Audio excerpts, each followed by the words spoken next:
Non mais le Grand Prix de Monaco, on en parle de la dinguerie ou pas? Déjà dès le départ, la voiture de Pérez, c'est pas une voiture, c'est un cure-dent. Alors on va pas se mentir, déjà de 1, vu comment Red Bull va faire la gueule avec la facture qu'ils vont avoir, parce que là la voiture elle est en miettes, elle ressemble à rien. D'ailleurs la puissance du choc elle est bluffante, je suis étonné qu'il ait pas grand chose, mais bon c'est mieux pour lui. Kevin Magnussen, on va pas se mentir, le mec qui voit qu'il n'y a pas de place, il y va, il n'y a aucun moment il freine. Bref, mais bon, Perez laisse pas la place non plus, donc pour moi c'est du 50-50. Et puis il y a Hülkenberg, qui a rien demandé à personne, qui se mange Perez, je crois, de mémoire, et sa course est annulée. Alors qu'il a rien demandé à personne, lui. Hein. Il était juste là au mauvais moment. Et le pire dans tout ça, c'est que ça aide Sainz.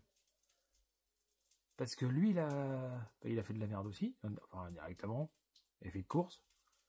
Il devait être tout dernier et en chier, et finalement, grâce à Perez et tout le bordel, il a réussi à s'en sortir.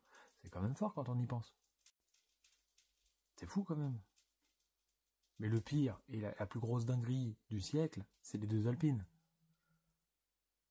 Esteban Ocon, il s'est senti pousser des ailes ou...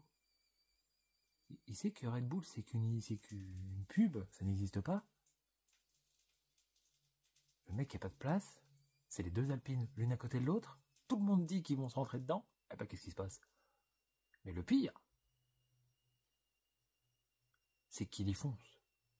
Bon, après, il a assumé sur les réseaux et en interview comme quoi c'était de sa faute, mais mec, mais non en fait. Surtout à Monaco. T'es pas fini, toi. Hein. Il y a des moments, je me demande ce que tu fais en F1. Pourtant, des fois, t'es bon.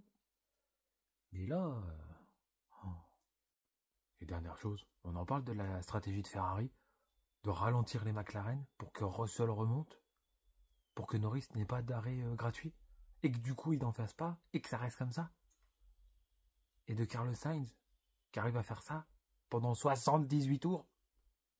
Bon, moins de 78, parce qu'il y a eu un red flag, mais t'as compris quoi. Bon, après au milieu, on s'est un peu fait chier quand même. Hein. Je sais pas. Et toi, t'en penses quoi?